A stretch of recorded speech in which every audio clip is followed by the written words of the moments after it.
असं तर मी एक सांगतो दुसरं त्याच्याशी रिलेटेड म्हणजे आता वाढते कसं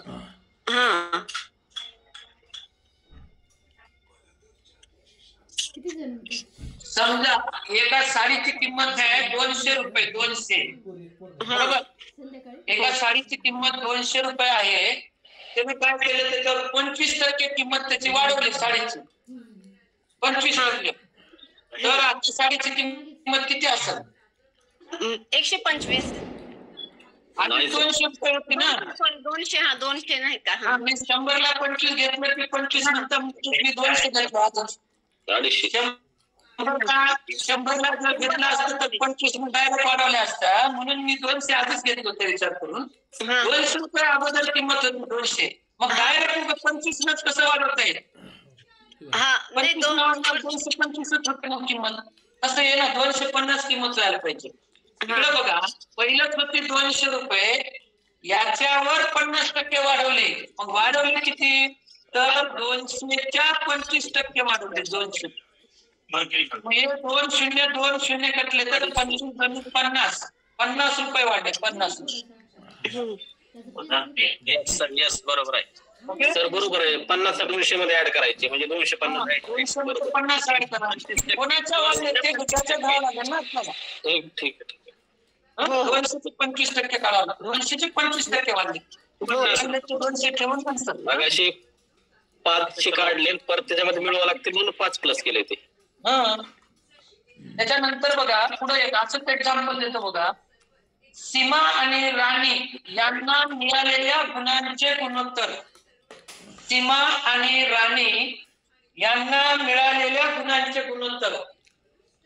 सीमा आणि राणी यांना मिळालेल्या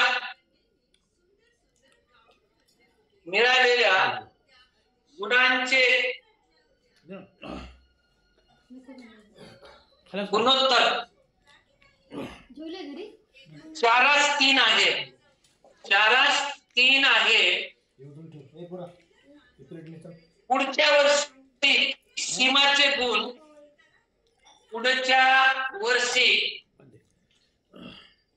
सीमाचे गुण पुढच्या वर्षी सीमाचे गुण 25% वाढले.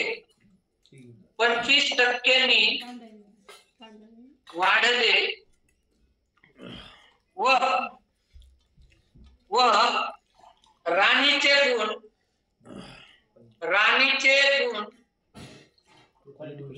50% कमी झाले. 50% कमी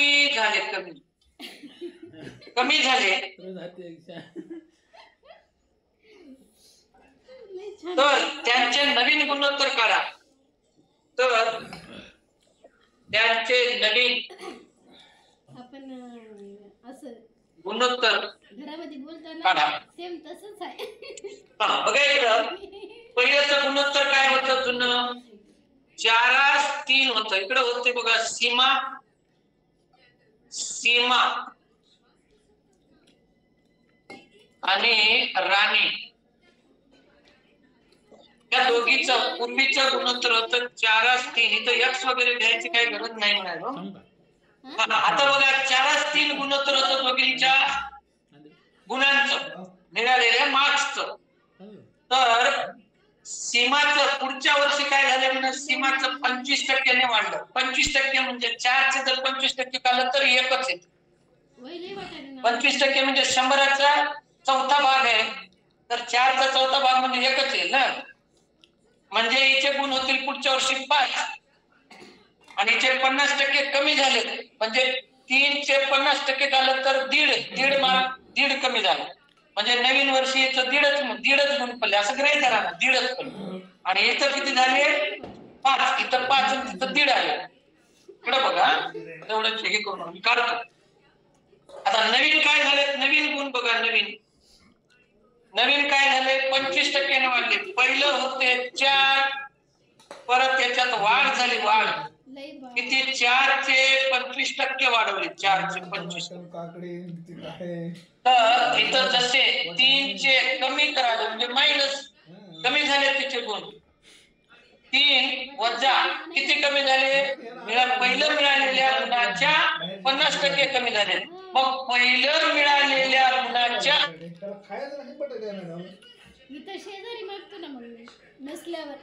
म्हणून मायनस केलं. मग आता याला सोडवा. इथं काही प्रॉब्लेम नाही बघा. इथं डायरेक्ट कटू शकता. 4 इथं 25 एक 25, 25 चोक 100, 4 एक 4, 4 एक 4, सगळं कटलं म्हणजे 1 राहतं. 1 राहील. 4 अधिक 1 म्हणजे नवीन आहे ते याचं 5. नवीन ते हिला मार्क्स पडले. पहिलं जर 4 मार्क्स पडले असतील तर आता तिला 5 मार्क पडले. इथं काय झाली मग?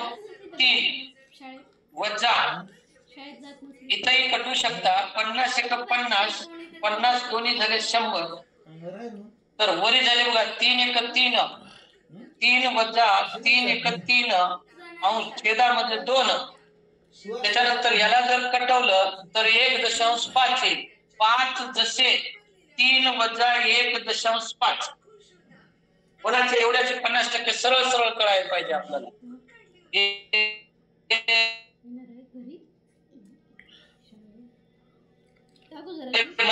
इथं 3 मधून 1.5 गेला तर 1.5च राहील. आता हे नवीन गुण आहेत असे नवीन मिळालेले. तर नवीन रेशो काय आहे मग? नवीन रेशो पहिल्याला मिळाले होते 5. कोण होतं पहिलं? सीमाला मिळाले 5. आणि जेव्हा सीमाला 5 मिळाले तेव्हा राणीला मिळाले 1.5 मार्क, 1.5. तर हे फक्त रेशो आहे. नाहीतर असं म्हणू नका की म्हणजे हिला एवढे कमी मार्क्स 5 दिले तुला, असं नाही. ते रेशो आहेत. रेशो म्हणजे हिला 125 बी मार्क्स असू शकतात. 125 असलं तर याच्या किती पट करायला? 5च्या 25 पट करायला. तर 1.5च्या बी 25 पट करावं लागतं तर मार्क. हे रेशो आहे. आता मग इथं खाली बघा दशांश आहे. वर दशांश नाही म्हणजे इथं दशांश राहतं शेवटी. नाही म्हणजे इथं राहतं. मग काय आता एक अंक सोडून दशांश उजवीकडे न्या. आता वर इतर अंकच नाही मग शून्य देऊचा. द्यायचं शून्य. दशांशच्या नंतर किती बी शून्य घेता येतात. एक अंक सोडून दशांश पुढे नेलो. आता वरी झाले 50 आणि खाली झाले 15. 50 अंशछेद 15. तर याला आता दोघाला 5 न भाग जाईल. 5 त्रिक झाले 15, 5 एक 5 झाले 10 झाले. म्हणजे 10 3 येईल. 10 जसे 3 10:3 नवीन गुण होतो. कळलं? 7:30 हे इथं काढलं नंतर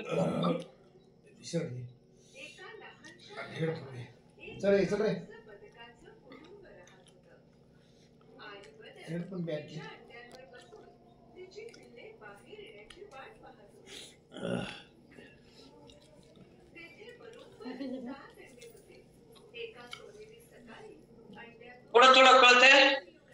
आता दिसणार आहे ना? क्लिअर दिसणार.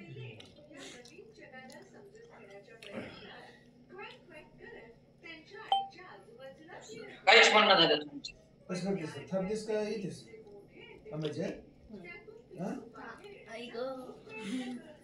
आता काय तर मीटिंग झाली समजायला का नाही? मीटिंग नाही झाली, पेढा खाऊन आल्या. डिटेल मध्ये भरपूर सांगता येत पण वेळेचं हे मीटिंग अर्धा एक तासाची असती. समजायला का नाही? रव्याचे रिप्लाय काहीच देणार नाही. काय पेढे मला दिसणार झाले ते. उद्या रव्याचे लाडू. हा मला दिसणार. चला पिशवीत दे ना टाकून. हा पुढं बघा. बॅग नको देऊ. बॅग आहे ती. फोन घे तुझा.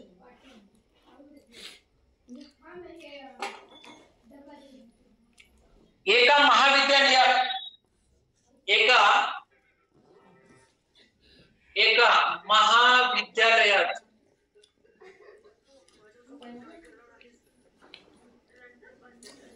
एका महाविद्यालयात जीवशास्त्र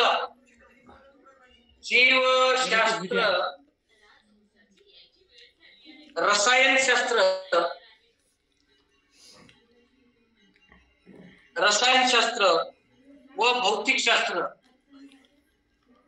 म्हणजे त्याला हा पगार तुझ्यातर्फे ना भौतिकशास्त्र त्याच्यातून टक्केवारी यांच्या जागांचे गुणोत्तर यांच्या जागांचे गुणोत्तर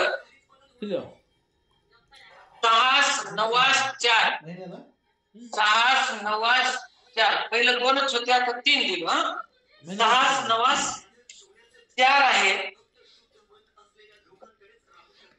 आहे आता या वर्षी आहे. तर पुढील वर्षी काय म्हणाले बघा, पुढील वर्षी जीवशास्त्राच्या जागा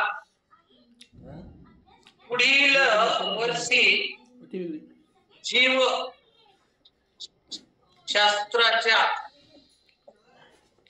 जीवशास्त्राच्या जागा 25% वाढल्या. 25% 25% वाढल्या. रसायनशास्त्राच्या जागा 10% वाढल्या. तू काढला होतास रसायन शास्त्राच्या जागा काढून घेतला 10% वाढल्या. चारी पण घाला म्हणायचं व भौतिकशास्त्राच्या 25% कमी झाल्या. व भौतिक शास्त्राच्या 25% जागा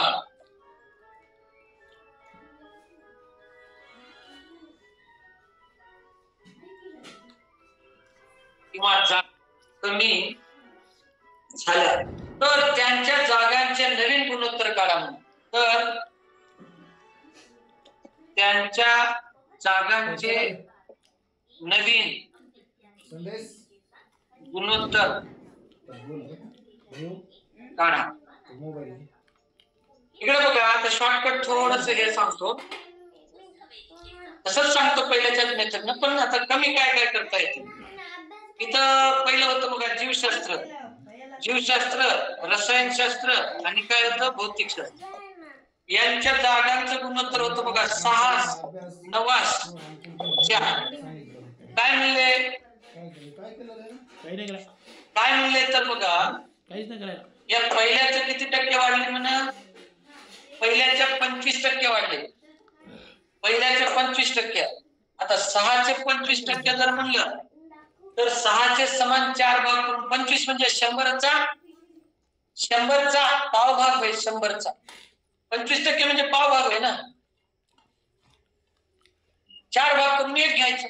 मग 6चे 4 भाग करून 1 जर घेतल्या, 4 भाग केल्याने समान 1.5चा होईल. 1.5 एवढं कळणार नाही, तो डायरेक्ट काढा. 1.5चा 1 भाग 1.5 3 म्हणजे अर्धे 50% झाले. परत 3 म्हणजे ते 50%. 25% वाढले म्हणजे 7.5 नवीन 7.5. आणि इथं 9चे किती म्हणले 10% वाढले. म्हणजे 9चे 10%. कोणाचे बी 10%, 9चे 10% म्हणल्यावर 0.9 येईल. मग पहिल्याचे 9 आणि आता वाढलेले 0.9, मग 9.9 होईल. आणि इथं 4चे किती म्हणले, 4च्या 25% जागा कमी झाल्या. म्हणजे भौतिकशास्त्राच्या 25% कमी झाल्या तर 4चे 25% काढलं तर 1च येईल. म्हणजे नवीन जागा 3च आहे. बघा इकडे सांगतो पटकन. 6 तर होत्याच पण वाढल्या. किती टक्के वाढल्या? पहिल्या जेवढ्या जागा होत्या त्याच्या पुढील वर्षामध्ये जीवशास्त्राच्या 25% जागा वाढल्या. 6चे 25% असं लिहावं. त्याच्यानंतर इथं 9 आणि प्लस वाढल्यात. हे सुद्धा रसायनशास्त्राच्या सुद्धा वाढल्यात. किती टक्के वाढल्या? 10% वाढल्या. 9 पहिलंच होत्या, परत 9च्या 10% वाढवले. पुढं जसे 4 पहिल्या होत्या जागा 4, आता 25%ने भौतिकशास्त्राच्या जागा कमी केल्या. कमी झाल्या म्हणल्यावर पहिल्याच्या पेक्षा मायनस होईल. पहिल्याच्यातून 4 होत्या तर 4च्या 25% कमी झाल्या. 4च्या 25% कमी म्हणजे मायनस करायला. आता नवीन जागा काय येतील बघा. नवीन जागा इथं 6 अधिक इथं 25 सख 150 होतील. 150 आणि भागिले 100 इथं जसे 9ला 9 आणि वरी 9 गुणिले 10 केलं तर 9 10 90 होईल. अधिक 90/100 इथं कटवायला चान्स आहे, पण कटवून अजून ते दशांश द्यायला अवघड जाते. याच्यासाठी मी खाली 100च ठेवायला. H2 पुढं काय 4 वजा इथं कटवा डायरेक्ट जातं. इथं कटवायला काही प्रॉब्लेम नाही. 25 एक 25 दशांश मध्ये येणार ना उत्तर. 25 एक 25 25 चौक 100 4 एक 4 4 एक 4 कटले. तर इथं 4 इथं वरी सगळंच कटलंय म्हणजे 1 येते 1. तर इथं 1 झालं. 4 मधून 1 गेले बघा. इथं एवढं आले, इथं एवढं आले, इथं एवढं आहे. आता पुढं 6 अधिक 150 अंशछेद 100 म्हणजे आताच म्हणलं होतं 1च्या पुढं किती बी शून्य राहू द्या. पुढं वरची संख्या जशाला तसं लिहा. वरची संख्या जशाला तसं लिहा. 1च्या पुढं जेवढे शून्य असतील तेवढे अंक सोडून दशांश द्या. उजवीकडून सोडायचं तिकडून इकडून. इथं आले 1.5 शून्य काढून टाकल्याने जमते किंवा ठेवल्याने जमते, काही प्रॉब्लेम नाही. त्याच्यानंतर पुढं इथं काय आले 9ला 9. मी आताच म्हणलं होतं की वरची संख्या जशाला तशी ठेवा. खाली जेवढे शून्य आहेत तेवढे अंक सोडून दशांश द्या. इथं 90 आले होते अगोदर. वरची 90ला 90 लिहिलो. 2 अंक सोडून दशांश द्यायचा. 1 2. मग इथं दिला दशांश तर याच्या अलीकडे एक शून्य लिहून टाका, काही फरक पडत नाही. त्याच्यानंतर पुढं इथं 4 मधून 1 गेला तर 3च उरले. आता नवीन काय व्हायला बघा. इथं 6 आणि 1 झाले 7.5 एवढं जरी लिहिलं तरी बी जमणार. 7.5 शून्य पुढचं द्यायची काय गरज नाही. जसे 9 आणि 1 0.9 दशांशच्या पुढे 9 आहेत आणि इकडं दशांशच्या अलीकडे 9 आहेत. बेरीज करायचं असेल तर जमत असेल 9.9 आले आणि इथं पुढे आहे बघा 3. आता तर एवढं आले नवीन संख्या वर लिहू का तर दिसत असलं तर 7.5 इथं 9.9 आणि इकडे झाले फक्त 3. तर आता याचा जर दशांश तुम्हाला काढून टाकायचा असेल तर याच्या प्रत्येक संख्येला 10 गुणावं लागेल. 10 गुणलो तर किंवा असंही डायरेक्ट करता येते, पण रेशो हा दशांश मध्ये असं लिहिता येत नाही. 10 गुणायला म्हणजे 1 अंक सोडून दशांश पुढे जाईल. याचा बी 1 अंक सोडून दशांश पुढे जाईल आणि इथं तर दशांश नव्हताच. मग नव्हता म्हणजे शेवटी राहते इथं आणि त्याच्या पुढे काहीच नाही म्हणजे शून्य घेता येते आपल्याला. मग याला बी काय करतो 1 अंक सोडून दशांश पुढे नेईल. आता नवीन संख्या तुम्हाला भेटल्या 75 99 आणि इकडे भेटते 30. तर ह्या तिन्ही संख्याला कशाने भाग जाते का बघा. तीनही संख्यांना जर बघितलं तर 7 आणि 5 12 व्हायला 3 न जाते 9 9 18 3 न जातात सगळ्यांना. मग 3 न भाग दिल्यावर भागिले 3 थोडक्यात घेतोय तर काय केल्याने लक्षात 75 ला 3 न जर भागलं तर 3 दोन्ही झाले 6. 1 उरला. 3 5 झाले 15. जसे 99 ला 3 न जर भागलं तर 33 येईल आणि 30 ला जर 3 न भागलं तर येईल बघा 10.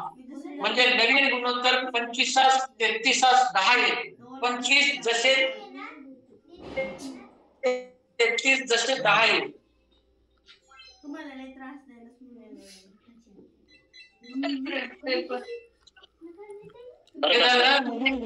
नवीन गुणोत्तर आहे. आता ज्याचं कॅल्क्युलेशन फास्ट असलं तरच शॉर्टकट येते. 50% 25% येणाऱ्यांना पटकन जमलं पाहिजे. त्यासाठी काय केलं पाहिजे सर बरं का. गुणोत्तर दिलंय ना 6 9 4 त्यालाच अगोदर 10 ने गुणून घेतलं असतं. त्यालाच 10 ने गुणून घेतलं असतं ना. तर हे जे तुम्ही काढलं ना 75 99 30 ते सोप्या पद्धतीने आलं असतं 10 ने गुणून घेतलं असतं अगोदर असतं. पण आपल्याला सर अगोदर माहिती होतं की बाबा दशांश मध्ये येणार आहे हे थोडंच माहित होतं. नाही नाही आणि गुणोत्तराला जर समान संख्येने गुणलं तिघांना पण हा. त्याच्यावर काही फरक पडत नाही ना. समजा 5 जरी गुणलं पडत नाही समान संख्येने तिघांना गुणल्यावर फरक पडत नाही. हो. समजा 10 ही समान संख्या घेतली आणि गुणून घेतलं 10 ने, मग ते जातं ना आपल्याला टक्केवारी काढणे. ते दशांश मधले आले नसते सर. 625% काढणं कठीण जातं. बरोबर आहे. पहिली संख्या त्याला 60 कॅल्क्युलेशन असते. पहिली संख्या 60, दुसरी संख्या 90 मध्ये असते, तिसरी संख्या 40 झाली असते. हे 25% ने वाढले. 25% काढणं म्हणजे 15 आला असता. हे 90 होते, 10% ने वाढले म्हणजे 9 वाढले तर 99 झाले. इतर 40 होते, 40 चे किती टक्के? 25% कमी झाले म्हणजे 10 कमी झाले, तर इतर 30 आले. 30 हे झालं नवीन गुणोत्तर. याला फक्त वेळ कमी आला. काहीतरी दिलं. Yes. तसं करता येईल, पण आता आपल्याला अगोदरच थोडं माहित नव्हतं की बॉस पॉइंट मध्ये येईल, ते कळायला बी पाहिजे सुरुवातीला पॉइंट मध्ये येईलच म्हणून. कोणाची टक्केवारी काढताना मग त्याचे एक टक्केवारी काढायला सोपं जातं या संख्या घेतलं तर ज्याला एवढं कळतं तर ते हे बी मला म्हणजे कळायला काही हरकत नाही. पहिलं उदाहरण अशा पद्धतीने समजावलं ना तुम्ही. दुसऱ्या उदाहरणात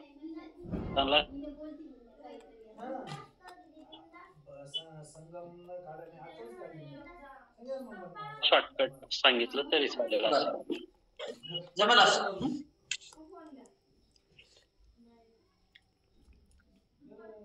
जाऊ पुढं. नवीन घेऊ आता ते असंच.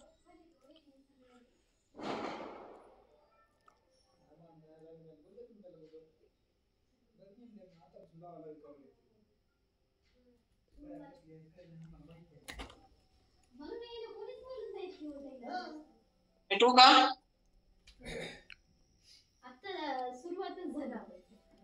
सुरुवात डेंजर सुरुवात आहे. आणि हे भाऊने केलं सगळं म्हणून सगळं भाऊ घालाय तो. बघा पुढं. दोन संख्यांची बेरीज 40 आहे. दोन संख्यांची बेरीज 40 आहे व त्यांची वजाबाकी 10 आहे व त्यांची वजाबाकी 10 आहे. तर त्या संख्यांचे गुणोत्तर किती म्हणतात? दोन संख्यांची बेरीज म्हणजे तो आपल्यामध्ये भांडला आहे दोघांमध्ये. दोन संख्यांची बेरीज 40 आहे. 40 व आपल्या घरात आतापासून तिथे झाली की नाही इंटरसेट. त्यांची वजाबाकी 10 आहे. 10. तर त्या संख्यांचे गुणोत्तर किती? तर त्या संख्यांचे त्याला बिलच करू दिलं नाही. बिल आले की गुणोत्तर जीवावर गेलं म्हणलं किती? बोल नाही गेले. असं कॅल्क्युलेशन करून बी कळलं बघा. एक संख्या 25 घेतली, दुसरी 15 घेतली, दुसरी 15. सहज म्हणजे 25 एक संख्या दुसरी जर 15 घेतली तर दोघांची बेरीज आली बघा. सहजासहजी कळू शकते असं, पण हे बी दुसरं मोठं थोडं दिलं तर त्याला बी कन्फ्युजन होतं. आणि कधी कधी दुप्पट तिप्पट असं बी देते. मग इथं 25 आणि 15 ह्या दोन संख्या आहेत. दोघांची बेरीज केली 40 आहे आणि दोघांची वजाबाकी केली की 10 आहे. पण आता याला सोडवायचं कसं बघा. आता दोन संख्यापैकी एकही संख्या माहित नाही आपल्याला. पहिली बी माहित नाही, दुसरी बी माहित नाही, म्हणजे लहान बी माहित नाही, मोठी पण माहित नाही. आता समजा याच्यातल्या दोन संख्या एकाला धरायचं x, एकाला म्हणा y, दोन्ही संख्या माहित नाहीत ना. समजा लहान संख्या धरू, लहान संख्या घेऊ बघा x आणि मोठी संख्या घेऊ मोठी संख्या. मोठी संख्या म्हणलं तर मोठ्यातून छोटी काढावं लागेल आपल्याला. हिला करा मोठी, हे मोठी संख्या आणि हे लहान संख्या करा. असं काही फरक पडत नाही कोणतीला कोणती धरलं तर, पण इक्वेशन मांडता आलं पाहिजे. बघा काय म्हणले, ही मोठी संख्या x आहे तर लहान संख्या y आहे. पहिल्या अटीनुसार काय म्हणले, दोघांची बेरीज आहे म्हणून 40, म्हणजे x अधिक y हे मोठी संख्या अधिक छोटी संख्या, दोघांची बेरीज आहे 40. आणि फरक मोठ्या संख्येतून छोटी संख्या काढला की फरक येतो. मोठी संख्या आहे x मधून छोटी संख्या y मायनस जर केलं, दोघांची बेरीज 40 म्हणले ना, 40 आणि दोघांची वजाबाकी म्हणले 10. मग आता हे याला म्हणायचं इक्वेशन नंबर फर्स्ट, याला म्हणायचं सेकंड. पहिलं समीकरण आणि दुसरं समीकरण. आता कधी कधी म्हणायला मी काय बघा, इथं y हे दोघे सारखेच आहेत, म्हणजे इथे एक वायच आहे आणि इथं बी एकच वाय आहे, पण इथं बी एक x आहे, इथं पण एकच आहे. पण कधी कधी असं होतं की इथं कधी कधी 2 वाय होते, 5 वाय होते, म्हणजे याचे कोएफिशियंट आहेत, म्हणजे सहगुणक याचे वेगवेगळे असतात. तेव्हा ते दोघांचे सहगुणक सारखे करावे लागतात. पण इथं काही गरज नाही, तिथं आलं तिथं सांगतो. बघा इकडं या दोघांची, इथं एकाला प्लस आहे एकाला मायनस आहे, म्हणजे या दोन इक्वेशनचं सरळ बेरीज करा. लिनियर इक्वेशनचं आहे, रेषीय समीकरण म्हणतात त्याला. इथं वरी अधिक वाय आहे, खाली वजा वाय आहे, तर कटले. अधिक वाय मधून वजा वाय गेले, कटले. तर इथे x अधिक x म्हणजे 2x होईल, आणि इकडली बेरीज केलं तर इकडं 40 आणि 10 येईल 50. मग x म्हणजे काय, x म्हणजे मोठी संख्या होती, तर इकडे x बरोबर 50 भागिले 2. असं जर केलं तर बे आले, त्या दिवशी मला पळायला जायचं, तेच विषय होता त्यांचा. 25 विषय काढत 50 होती, बोलतच नाही. म्हणजे x बरोबर आलं बघा 25. x बरोबर आलं 25, म्हणजे मोठी संख्या आहे 25. तुम्हाला हळू तुला घेऊन जायचं, छोटी संख्या काढायची असेल तर त्यांच्या बेरजेतून वजा करू शकता, किंवा याच इक्वेशन मध्ये नेऊन 25 ची किंमत ठेवून द्या. कुठं ठेवू, तर x ची किंमत 25 आहे, 25 अधिक y बरोबर 40 झाले. आता सोपं कसं तरी आहे, डायरेक्ट एवढं भेटल्यावर 40 दोन दोघांची बेरीज 40 मधून 25 काढल्यावर येते. जर कळतच नसेल असं, इकडे y बरोबर लहान संख्या याच इक्वेशन मध्ये ठेवलं, x च्या जागी 25 इकडे लिहिलं 40, इकडे 25 तिकडे नेऊन मायनस करा, तर इकडे बघा 40 मधून 25 गेल्यानं 15 होईल. आता त्यांचं तुम्हाला काय दोन संख्या सांगा म्हणलं नाही, काही नाही कळत. मी चांगलं ओळखतो माणसं, पण वेळ लागतो मला. त्या दोन संख्यांचं गुणोत्तर सांगा म्हणले. आता गुणोत्तर सांगा म्हणले खरं आहे, पण गुणोत्तरामध्ये ऑप्शन कसं दिलंय याच्यावर बी डिपेंड आहे. कारण मोठ्या संख्येचं छोट्या संख्येशी म्हणले का छोट्या संख्येचं मोठ्या संख्येशी म्हणले, हे इथं काही तसं निश्चय म्हणलं नाही आपल्याला. आता आपण सरळ सरळ जर बघितलं तर अगोदर मोठी संख्या धरली, नंतर छोटी संख्या धरली, तर मोठी संख्या येईल 25 आणि छोटी संख्या 15, तर यांचं गुणोत्तर येईल बघा 3 5 भाग खाली 5 त्रिक येईल 15, 5 5 25. तसं 5 3 यायला पाहिजे. जर हे नसेल तर मग याला उलट करा, 3 5. ते लहान संख्याचे मोठ्या संख्येशी म्हणलं असेल, असं होतं. असं दोन्ही तर देणार नाही, असं एवढं कन्फ्युजन व्हायला दिल्यावर, म्हणजे असं मग तसं दोन्ही दिल्यावर त्यानं सरळ सरळ म्हणायला पाहिजे, मोठ्या संख्येचे छोट्या संख्येशी काढा किंवा छोट्या संख्येचे मोठ्या संख्येशी काढा. नाहीतर मग दोन्ही पर्याय देत नाही, एकच देईल. 5 3 तर देईल, नाही 3 5. ह्याच्यासाठीच केलीस म्हणा आम्हाला थोड्यासाठी. मी तशीच केलं म्हणलं. नाही नाही भांडण ह्याच्यासाठीच भाऊन केलं म्हणावं सोयरी कसं म्हणा. नाही मला म्हणाली बाबा हे बघायचे पोरगे करून मला काही ताप झाला. तुला काय ताप झाला, तुम्ही मलाच बोलता की तुला पहिलेच कळालं नाही का म्हणलं. अजून एक दिवस मला बोल विचारतील की नाही तुला कळालं नाही का, तू फोन सुद्धा केली नाहीस म्हणलं. बळे मी मरून पडलो होतो, आता कसं सांगायचं म्हणलं मला काय ताप येते म्हणून तुला.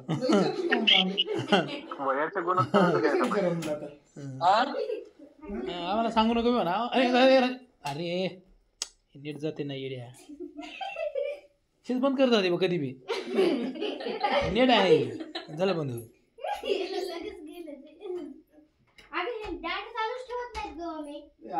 सांगितलं ते ह्याचे विषय काढले होते कांबळे आता. हा काय म्हणली, बोललो म्हणली असेल मी. हा त्याने बोललेत म्हणे की मी म्हणलो त्यानं बोलल्यावर तुला सांग तू आता तुझं चुकलं मी जर म्हणलो तर तू माझ्या घरी येऊन 4 दिवस मुक्काम करत नाहीस म्हणून मला राग येते त्याला राग आला असेल की नाही म्हणलं 4 दिवस मुक्काम करते का म्हणून बरोबर विशेष काढले नाहीत म्हणलं काढू बी शकत नाही ते बंद झालं बघ हे काय केलं ते आहे की गेलं गिरते मग त्याला काय माहिती आहे की नाही इथं नेट आहे ना त्याला सांग 25 पैसे हे का नाही टीव्ही चालू असली की जसे द्यायला काय गरज नव्हती तर जसे द्यायची काय गरज नव्हती 50 पैसे 20 पैसे सगळ्यांना बोललंय हे मामानं बोललंय 25 पैसे तर तिथे बसलोच होता म्हणतो व 10 पैसे तुला तुझ्या भावाला बोलले चांगलं वाटलं म्हणलो यांच्या नाण्यांच्या संख्यांचे गुणोत्तर सगळ्यांना बोललं नाही का म्हणलं यांच्या लोकून काढून मारतो म्हणलं नाण्यांच्या खाना मोठा झाला म्हणलो त्याच खाना दिले संख्यांचे मला राग येते घेत नाही गुणोत्तर तू काय आहे तुझा भाचा तुझं नाण्यांच्या संख्यांचे गुणोत्तर 4 2 3 5 4 2 3 5 आहे म्हणजे 50 पैशाची जर 4 नाणी असतील तर 20 पैशाची 2 नाणी 25 पैशाची 3 नाणी आणि 10 पैशाचे 5 नाणी असे त्यांच्या नाण्यांचं गुणोत्तर आहे आणि या पिशवीत एकूण रक्कम आणि या पिशवीत एकूण रक्कम 32 रुपये 85 पैसे 32.85 रुपये मिळाले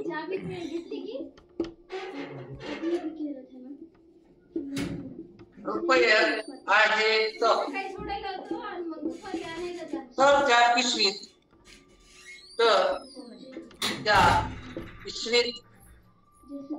25 पैशाचे नाणे किती तर त्या पिशवीत 25 पैशाचे नाणे किती इकडे बघा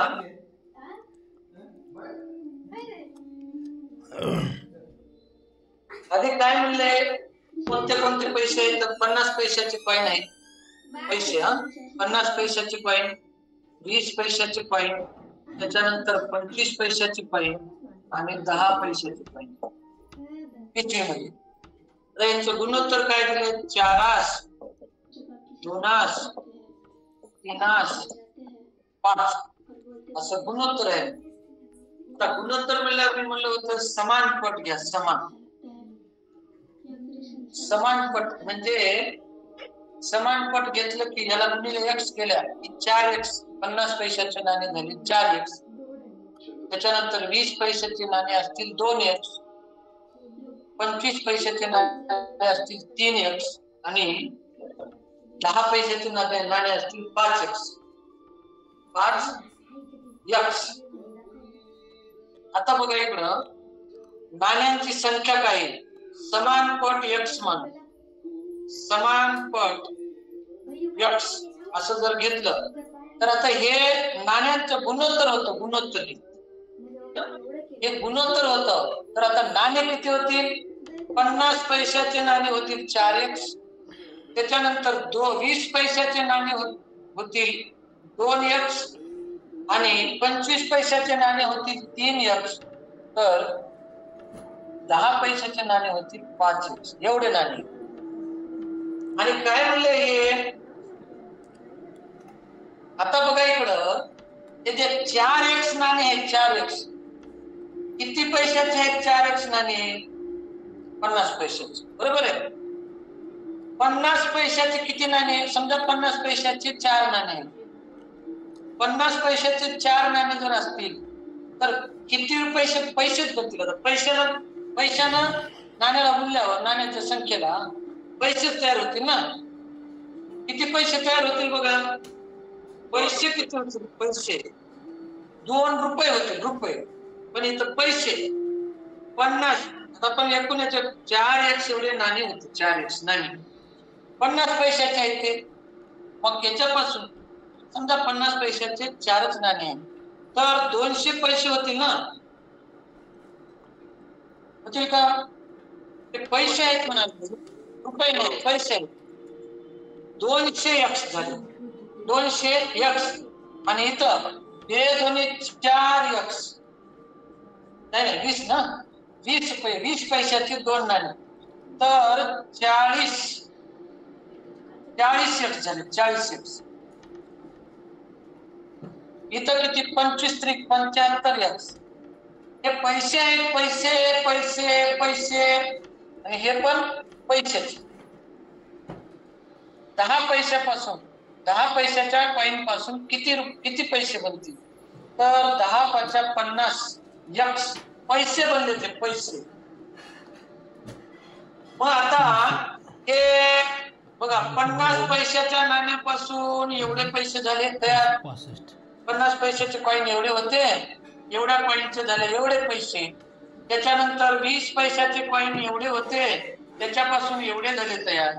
त्याच्यानंतर 25 पैशाचे कॉइन एवढे होते तर त्याच्यापासून एवढे पैसे तयार झाले. त्याच्यानंतर 10 पैशाचे कॉइन होते 5x तर याच्यापासून एवढे पैसे मिळाले. आणि या पिशवीमध्ये आहे का पिशवीतील सगळ्या पैशांची बेरीज किती येते म्हणाले 32 रुपये 85 पैसे. आता इथं जर बघितलं तर हे सगळे पैसे पैसे पैसेच आहेत. तर पैसे पैसे पैसे बरोबर तिकडे रुपये करता येणार नाही तुम्हाला. मग काय करावं लागेल. हे सगळे पिशवीत पैसे आहेत. एवढे पैसे 50 पैशापासून एवढे बनले. 20 पैशापासून एवढे पैसे तयार झाले. 25 पैशाच्या कॉइन पासून एवढे तयार झाले. 10 पैशाच्या कॉइन पासून एवढे पैसे तयार झाले. आता हे सगळे मिळून किती आहेत म्हणाले 32.85 रुपये मिळाले. रुपये. मग रुपयाला पैशात करू आपण त्याला बी 32.85 रुपये म्हणजे 3285 पैसे. तर रुपयाला 100 ने गुणलं की पैसे होते. आता बघा इकडं हे 50 पैशापासून एवढे पैसे बनले 200x पैसे अधिक 40x पैसे अधिक 75x एवढे पैसे अधिक 50x पैसे बरोबर. हे पैसे आहेत म्हणून त्या रुपयाला सुद्धा पैसेच करा. 3285 पैसे झाले. आता यांची बेरीज करा. x ची किंमत काढा. x ची बेरीज करून x ची किंमत काढा. हे 240 किंवा हे 275 करा किंवा दोन्ही मिळून 125 करा. 125 झाले. हे 200 325 325 आणि 40 365 x बरोबर आले ना. 5 आणि 0 0 5 आणि 4 5 आणि 7 आणि 5 12 12 आणि 4 16 बरोबर आहे. त्याच्यानंतर इकडं 3285. आता x म्हणजे काय काढून घ्या. तर x बरोबर 3285 भागिले किती 365 5 ने भाग द्या. 5 ने 5 7 35 5 7 35 एक उरला 5 त्रिक झाले 15. त्याच्यानंतर वरी 5 सक 30 5 सक 30 2 उरले 28 झाले. 5 5 झाले 25 3 उरले 5 7 झाले 35. तर वरी आले 657 आणि खाली आले 73 ही मूळ संख्या आहे. मूळ तर तिला दुसरं कशानंच भाग जात नाही. तर कशाने भाग जाईल बघा. आता डायरेक्ट आता अंदाजे मी सांगायला कसं बघा. 3च्या पाड्यामध्ये 7 केव्हा येते बघा एकक स्थानी.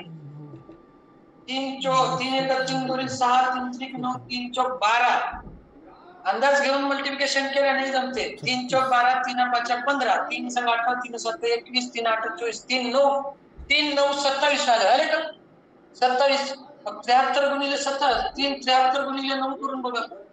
73 गुणिले 9 जर केलं तर 9 त्रिक 27 ला 60 हांच्या 2 9 7 63 63 आणि 2 65 आले की 45 73 1 73 73 9 9 मग काय बरोबर आले 9 तर x बरोबर आले 9. मग x बरोबर जर 9 आला असेल तर तुम्हाला विचारायला काय त्यानं तर त्या पिशवीत 25 पैशाचे किती नाणे आहेत म्हणून. बघा 25 पैशाचे 3x नाणे आहेत. 3x 25 पैशाचे नाणे आहेत 3x 25 पैशाची नाणी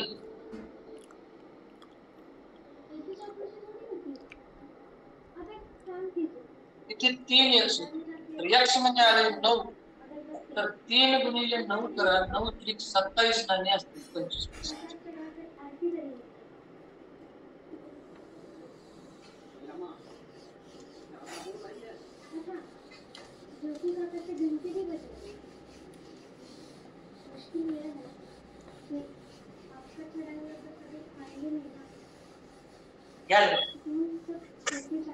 घ्या शॉर्ट काढा.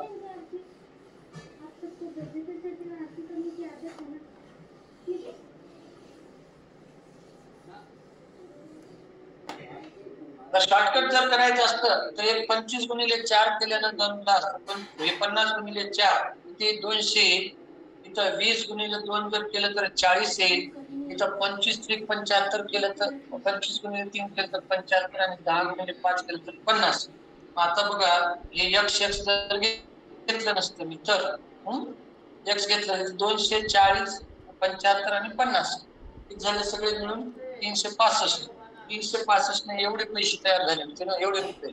तर याला ते पैसे होतं तर हे पैसे करा 3185 करा भागिले 365 जर केलं असतं तर याचं आलं होतं 9. आता पहिली गोष्ट काय 25 पैशाची नाणी विचारले. 25 पैशाची नाणी त्यांच्या गुणोत्तराला 9 न गुणा 9 त्रिक 27 म्हणजे एक सोडून देऊन केलं फक्त दुसरं काय पण.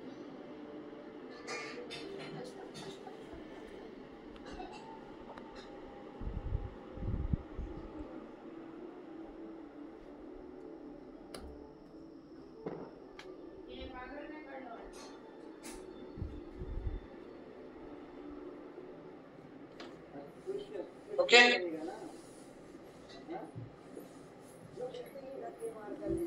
लेफ्ट व्हायचे का सर? हो okay good night. Good night. Very good sir.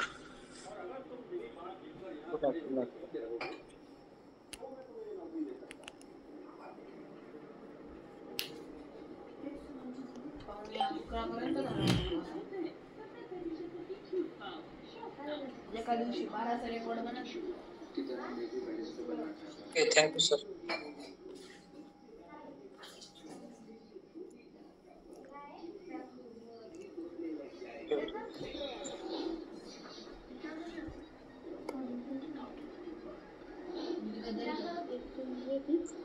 Okay good night.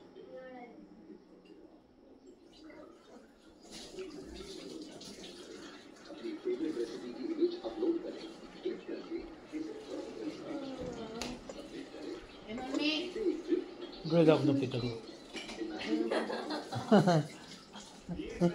लय द्याल का हसते. मम्मी मम्मी मम्मी बोल ना. ये बॉटल घेऊन ना. मी आणतो पिल्लूला मी देतो. गुरुबाजी लागली मला ठेस करतो.